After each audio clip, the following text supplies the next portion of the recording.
Hello everybody and welcome back to Robert's Reviews. Today is Friday, which means I do a bunch of new releases. If you guys are new to the channel, just know that every Friday I do as many new releases as I can.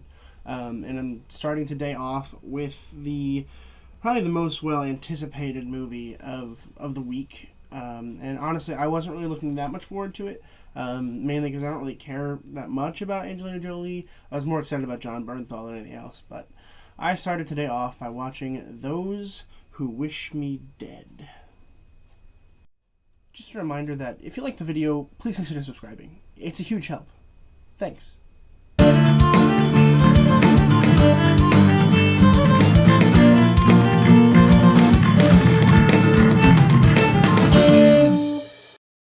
Those Who Wish Me Dead was released in 2021. It was written by Michael Corrietta and Charles Levitt and Taylor Sheridan, and it was directed by Taylor Sheridan. And this is a non-spoiler review, so you're safe here. Not going to spoil anything, I promise. The essential idea of the film is that there is this secret that nobody knows about that this father is holding, okay? And the father he knows he's about to be murdered for knowing the secret. So he gives the secret to his son in written form, so he doesn't know about it, and says, if I die, give it to somebody. And there's this horrible incident where there's these two awful people that are trying to basically get rid of this secret. And we don't really know what the secret is. I still don't know what the secret is. And so these people are willing to kill for it. And so they're tracking down this kid, and the kid's running into Angelina Jolie's character, Hannah, who is this firefighter, but she's not a very good firefighter. And of course then there's Jon Bernthal as the sheriff, who's kind of trying to keep track of things, and there's this big forest fire that is caused by people, and always remember that only you can prevent forest fires. Essentially, this movie is trying to be a disaster movie comedy drama, okay? And I think that it might have tried a little too hard to be all of those things, okay? Because I think it works in some levels for some of those individual genres, right? I think that as a disaster movie, it's good because it's got that disaster aspect towards the end of the movie, of course, with all the fire.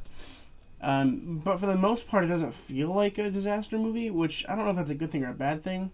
Because if you're going for a disaster movie, disaster movies are like one of the weirdest genres in the world, okay? I can't really wrap my head around them because they're all so similar, right? Like, if you think about comedy, there's so many different comedies. When you think about disaster movies, they're all very like, okay, ordinary family, horrible earth event, what happens afterwards? And so it's just this weird thing, and they kind of did break the mold a little bit because it wasn't fully a disaster movie, which I appreciated. In terms of comedy, they actually do have some pretty good one-liners in there and some pretty good comedy, particularly through their main little kid, Finn Little. He's terrific here, and he's funny, and he does provide some humor in a pretty grave situation. But it's also, and I think mainly, a drama, where we have a lot of these weird interlocking parts with, family issues, and we've got Hannah, who's this, weird kind of person who's a firefighter, but also, well known for not being particularly great at it. And then we have Jon Bernthal's character, Ethan, who's pretty cool as being a sheriff, and he likes Hannah. He was dating Hannah, but now he's married, and he's got a pregnant wife, so there's that pregnancy issue, which honestly I wasn't surprised at all. I was kind of sitting there and I was like, oh yeah, she's pregnant, of course she is. Of course she is. And the way that it interlocks is interesting. The issue that I had here was that each individual part didn't feel very well done, right? Like, I think as a whole, the movie is entertaining, okay? I think people can watch this movie and be like, wow, that was fun. But, like, from a standpoint of, like, how does this movie work, it just kind of doesn't. Each individual aspect of the movie doesn't fit in with the other aspects of the movie, right? And I think that the real issue that I had here, right, was that they didn't know how to connect all the characters. You could tell that they wanted to, right? Like, one thing that I'll always go back to is The Devil All the Time on Netflix. If you haven't seen it, go ahead and check it out, or watch my review on the channel. It's actually one of my earlier reviews. And that movie and that book, they interline the characters very well, right? Particularly by the end of the movie, they're all interweaved. In this one, like, I see that they're trying to do that. Like, I can visually be like, okay, they're trying to get Jon Bernthal here to be related to Hannah in the way that he was technically, they were dating at some point. John Bernthal is connected to the kid because he's friends with his father. It's this weird, like, interconnectivity that is so loose that it's kind of unreliable almost, where you're like, wow, that's really loose. There's no way that they're going to be able to pull this off. And I don't know. I mean, it just didn't work as well as I think it meant to. And I think this movie could have been fantastic. This movie could have been a blockbuster. I think that if they had lessened the comedy and also increased the pace, okay? It's an hour and 40 minutes, right? Which is about average for a movie right now. The average is probably a little bit longer, probably around like 150. And I think the issue here is that they spend the first half of the movie just talking about the characters, and we see the bad guys, which I didn't even mention the bad guys yet because they're that unimportant to the film. Like, sure, they kind of drive the plot here, but, like, they don't really stand a chance at winning here. There's this one part, I can't talk about it because it's a spoiler, but, like, there's this one part I was like, oh, they might actually win here, and then they just kind of didn't, and I was like, oh, alright, well, whatever, is what it is.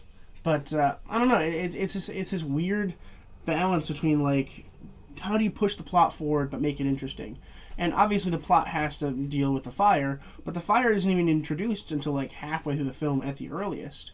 And so, and for the most part, it's not even a huge deal. It's more like a ticking time clock as to when they're going to hit it. And even then, they can just run away.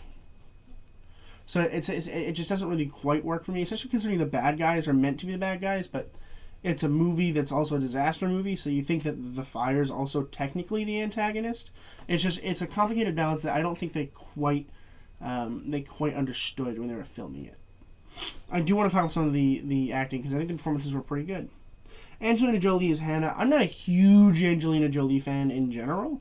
I actually haven't reviewed any of her things on the channel yet, which is weird because she's very popular. And it's not that I think she's bad. I just don't really see her as, like, top tier necessarily. And I think she was really good here. I think she was totally fine. A very good choice for the part. You could tell she really made it her own. And I think that she had a lot of fun being able to be this kind of motherly figure for this kid. And I really like their relationship was really, really cool. I think it was maybe a little bit too comical. I think that they had too much fun in the middle of a disaster, which did kind of lessen the point a little bit, I think. Finn Little as Connor. Connor's a little kid who has a secret, and I think he did a very, very good job. He had a lot of dramatic parts. But again, I do think that they made him a little bit too funny for what his character was trying to be, right? In the beginning, he's funny, but he's supposed to be. Like, he's happy. That's how every disaster movie starts.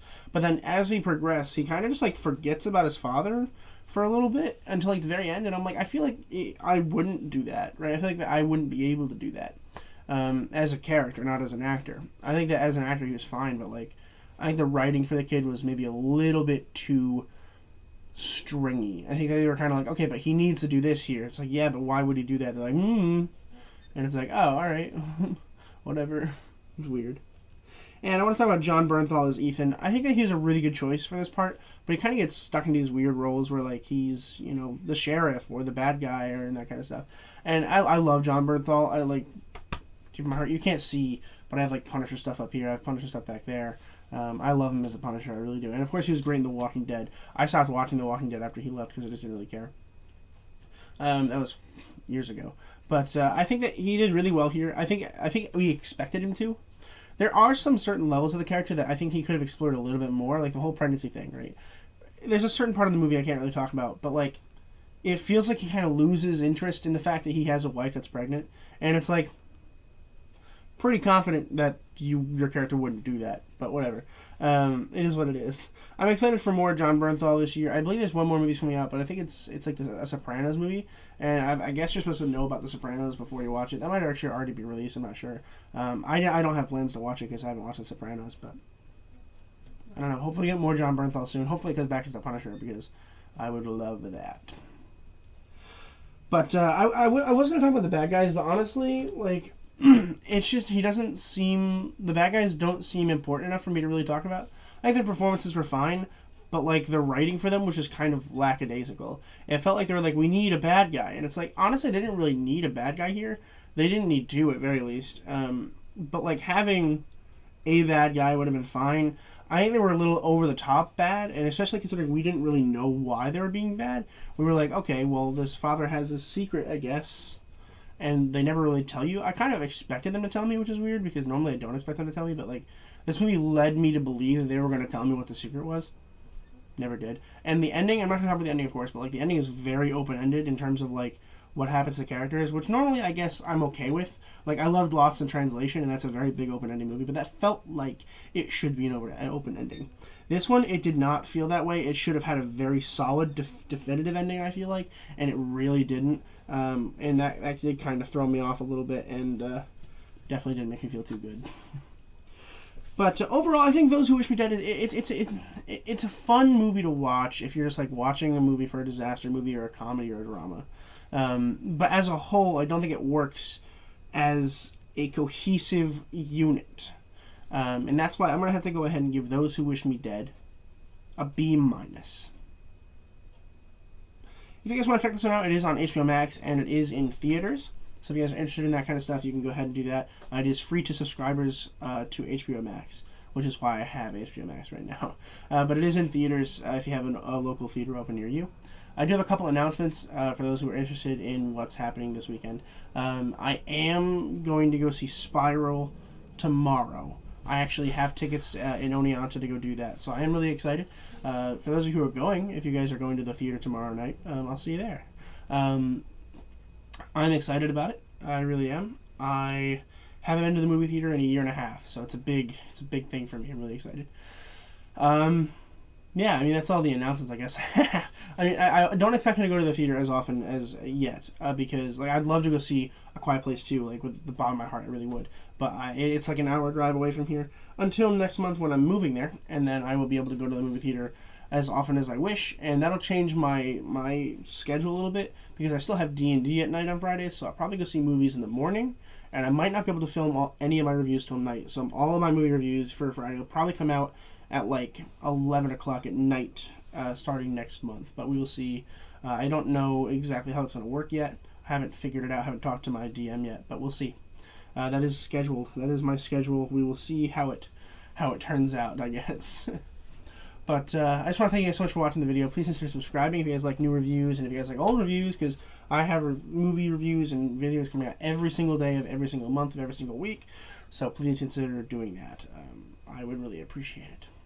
And as always, keep watching movies and television, stay educated, and I'll see you guys in the next video.